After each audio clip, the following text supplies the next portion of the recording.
What's going on, everybody? Josh McCarty from Bills Chat here with a quick chat as the Bills have now fallen to 4-3 with a 29-25 loss to the New England Patriots in Foxborough today. Oh boy, this one's going to hurt. This one's going to sting, but I think it's possible this one was the reality check a lot of us needed as fans. Because through the Jacksonville game, through the first game of the season, even against the Jets, through the Jacksonville game that a lot of us, me included, were like, you never know, jet lag.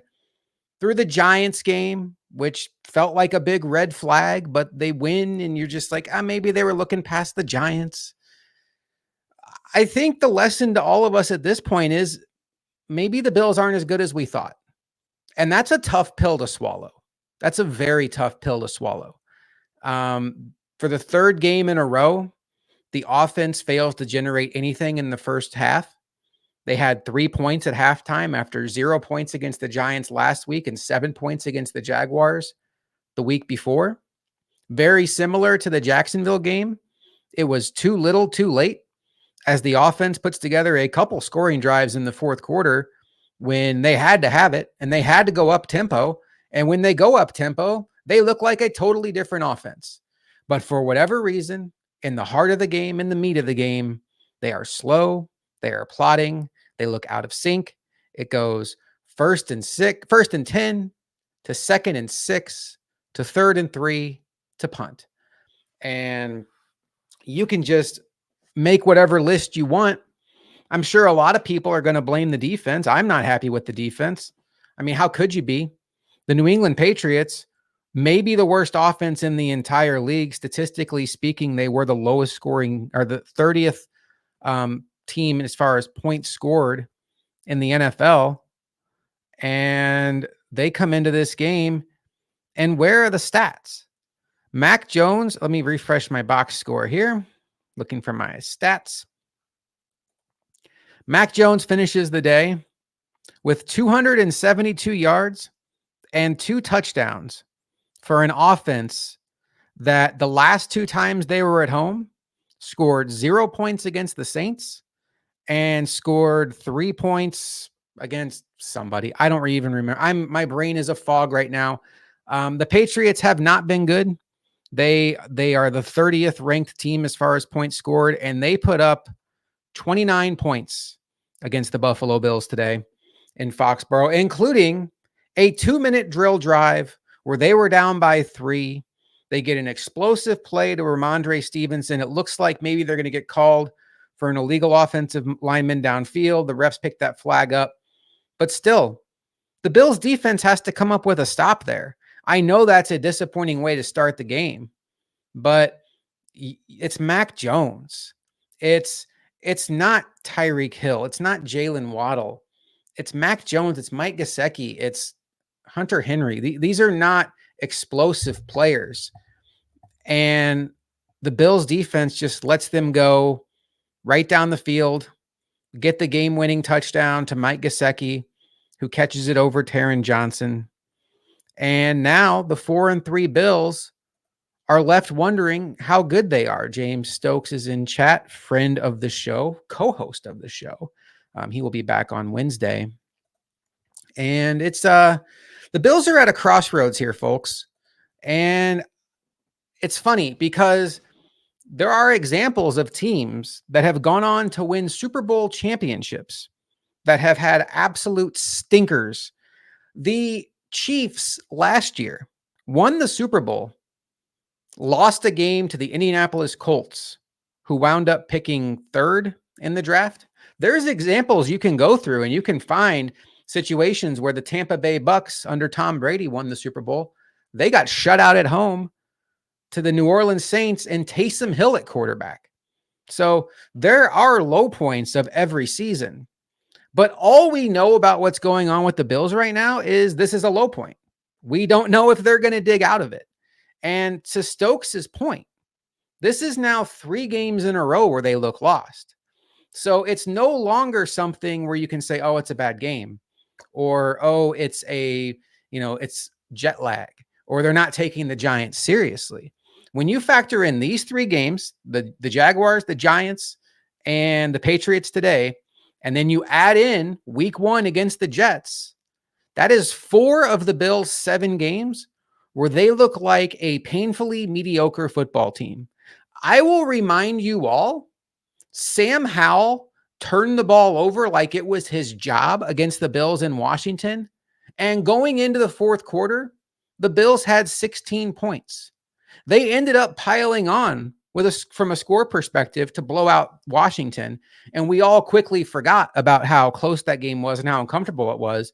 But that was not an offensive display by these Buffalo Bills. The 2 games the Bills have looked very sharp in, obviously the big game against Miami and the big win against the Raiders. Now, look, style points don't matter in the regular season. They really don't.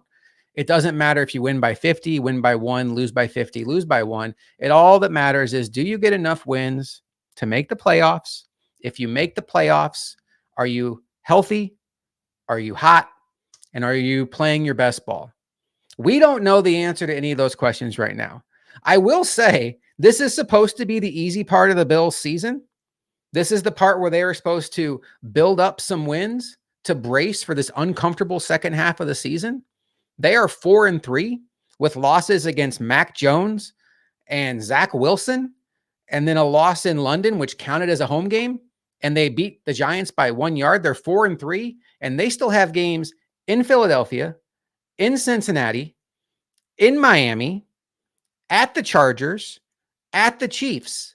5 road games against very tough competition, not to even discount home against the Cowboys, home against the Jets, who have their number. Do I have to mention home against the Patriots now since they lost to the Patriots today? I guess I do, although that's still kind of an eye roll game. But what's an eye roll anymore? You're getting to the point where your team is showing itself to be mediocre enough that other teams aren't looking at you like the big bad Bills. They're looking at you like, oh, we can hang with you. We can beat you.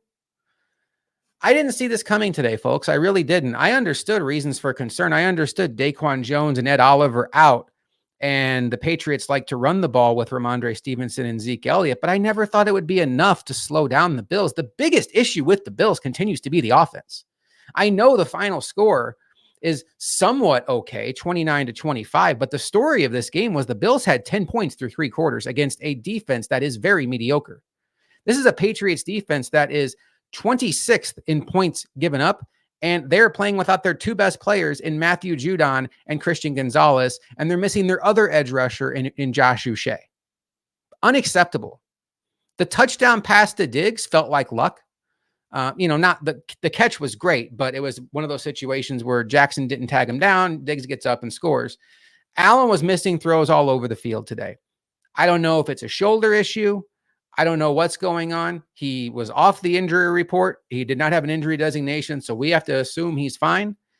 He overthrew Diggs badly on a ball that would have been a touchdown. He overthrew Kincaid badly on the sideline on a ball that he got hit as the ball was being released, and it ends up being roughing the passer. Even the short stuff, his receivers were having to extend for it. The screens, you saw Diggs and Hardy diving down to the ground. You even saw James Cook have to extend for a quick screen. He still managed to get about 10 yards of yak, but Allen's ball placement today was very, very less than ideal. From a positive standpoint, which, I mean, what are we going to do with that? I guess we all finally got our Dalton Kincaid game. 8 catches for 75 yards. I will tell you, 8 catches for 75 yards, and I'm left wanting more. The biggest play of the game up until the last drive for the Patriots, I think, was a drop by Dawson Knox that killed a Bills drive when they absolutely had to have points. It was 4th down, 4th and 2. 4th and 2, and the Bills go empty. And it's a Allen scramble around, find Knox play. And there's so much I want to say about that. It's 4th and 2. You need your offensive coordinator to draw up the best play he has in his playbook to get a quick completion in that play. And the Bills look lost from the snap. Allen is spinning around in the backfield, and he finds Dawson Knox, who catches it. Then he gets hit, and the ball hits the ground. Where's the easy completions? Where's the layups? Where's the routes that just present themselves early in the down? Watch Miami and Philadelphia tonight. I understand they have skill position players that the Bills cannot dream of. They have wide receiver twos who are way better than what the Bills have as a complementary weapon to Stephon Diggs. But it's the play calling with those teams. Watch the 49ers with Mr. Irrelevant Brock Purdy on Monday night, and look how many easy completions present themselves to him. Where are the easy completions in this offense? Where are the layups? And why does it take until the Bills are down in desperation mode for this team to go up tempo? I will never understand that. They look so much more comfortable up tempo. I'm not one of these Bills fans that's like, back in my day, they ran the K gun. Why can't the Bills do that? But I'm kind of understanding that argument now. Look how comfortable the Bills look when they just get out there and rip it. But no, it's 5-yard pass to Dalton Kincaid. And then Kincaid and Hardy run off the field. And then here comes Sherfield and Gilliam, and they run on the field. And oh, wait, James Cook needs to go out so Latavius Murray can come in. And now there's 8 seconds on the play clock. Josh Allen is barely up to the line of scrimmage, and he's kicking his foot frantically because it's 2-1-0 snap. 3-yard run for Latavius Murray. And then the play ends, and then Latavius Murray runs off the field. Sherfield runs off the field. Here comes Kincaid back in. Here comes, it's too much. Simplify. Why are we substituting 3 guys every play? Why are we not getting the play to Josh Allen until there's 15 seconds left on the play clock? Why is the offense continuing to snap the ball with 2 and 1 second on the play clock? This was an offense that for the better part of the last 3 years put pressure on defenses. This was an offense that ran you out of the gym. And this offense right now is slower than molasses. Even the scoring drives are painful. There was a point in this game where I looked up and it was the end of the third quarter. The Bills had gotten the ball at the beginning of the third quarter, starting off the third quarter down by 10 points. And the third quarter ended while the Bills were in the middle of their second drive of the quarter. That is slow offense. This game was in the fourth quarter while the rest of the games were in the middle of the third. Now, that speaks to a lot of things. It speaks to how slow the offense is moving. It also speaks to the defense being a little bit leaky, giving up long drives. I could go on for hours. Luca and I will be doing a post-game Bills Chat podcast that drops tomorrow. Just some final thoughts here. One, Dorian Williams got benched mid-game for Tyrell Dodson. I don't like that. I'd rather see Dorian Williams play through whatever issues he's working through, because I think we know what Tyrell Dodson is at this point in time. And I'd rather see what the finished product of Dorian Williams is come January after getting all of the game reps possible, because he has that athletic upside. And I want to see what he can do with more grooming. I don't like the panic of taking him out. That's exactly what I don't like about what this coaching staff does, is they don't give young players enough rope to feel comfortable about playing within themselves. And I don't like that. They did it in Jacksonville. They yanked Dorian Williams out of the game in the second half. They did it again today, and I don't like that at all. They used to do it with Cody Ford. He'd have one bad drive and Ty Nsekhe would come in. And I don't think that's a way to develop players. I think you need to empower them to make mistakes. Dawson Knox, time to have a real conversation about Dawson Knox. 1 catch for 10 yards. Looked like Dalton Kincaid potentially outsnapped him today. I can't wait to see the numbers on that. The huge drop on the 4th down. When's the last time Dawson Knox made a big catch for this football team, a tough catch for this team? I can't remember it. And I like Dawson Knox. I think he's a fine tight end. I've said all along, he's not Travis Kelce. He's not Mark Andrews. He's not George Kittle. But I need him to be Dallas Goedert. And I think at times in his career, he's been in that conversation, but he's not there right now. He's not making tough plays. Maybe the hand injury is still a real thing. But, you know, we talk about it until we're blue in the face. Who outside of Stephon Diggs can you count on? And there is a Gabe Davis army out there that loves to pump up Gabe Davis's stats at the end of the year and say, well, how many wide receiver twos have 850 yards and 8 touchdowns? The issue with Gabe Davis is what you saw today. 1 catch for 6 yards. What did that do for you? He's on the field almost every play. The Bills are down by double digits almost the entire game. And Gabe Davis gets 1 catch for 6 yards against a defense that ranked 30th in stopping wide receiver twos. That's a fantasy football stat I tweeted out, by the way. Where is Gabe Davis?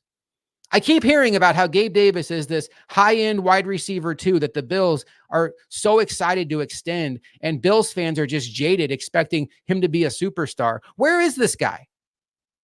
Because all I see is a guy that disappears for a month and then he'll put up 150 yards and then the next 4 games he'll disappear again. And by the end of the season, it looks good when you add it all up. But really, there was like 3 or 4 games you could really count on him. It's not good enough. None of this is good enough. There's no consistency here. I don't come away from this game immediately thinking that this is a Ken Dorsey issue, because there was the missed deep ball to Stephon Diggs. Dorsey gets credit for drawing up that play. There was the missed pass to Dalton Kincaid. Dorsey gets credit for drawing up that play. Josh Allen was off today. His ball placement was not good. We talked about that. That's not a Dorsey thing. Osiris Torrance got taken to school today by the New England Patriots interior defensive lineman Christian Barmore. It happens. He's a good player.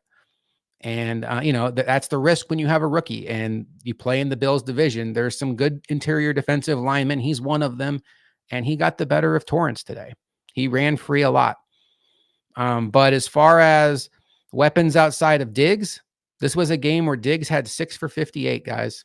You needed somebody else to step up. Dalton Kincaid had 8 for 75, but none of it was explosive. He did have the one play downfield. Where was the pressure? They had 1 sack. It was by Jordan Poyer. Poyer had a great punch out that gave the Bills life, gave the Bills the eventual lead, and then they get the 2-point conversion. And at that point, aren't you all thinking we escaped? Like, the absolute worst case scenario is New England's going to drive down and get a field goal and we're going to go to overtime. But I don't think anybody had on their bingo card that Mac Jones and the Patriots offense was going to go down and score a touchdown on the Bills in less than 2 minutes. I certainly did not. I don't know. There were some easy completions today for New England. Let's take a look at some of their offensive stats. I thought their young receiver, Demario Douglas, really impressed. He was quick. He made some big catches for them. Pharaoh Brown with the big catch in the end of the game. Mike Gesicki. These names just, this entire offense should not scare you. And yet the Bills lost to this team.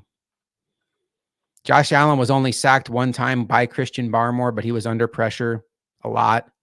His very first throw of the game is intercepted. He's looking at Dawson Knox the entire play. Jabril Peppers realizes right off the jump that he's not even looking at the flat, so he pulls off the flat and makes a tremendous play.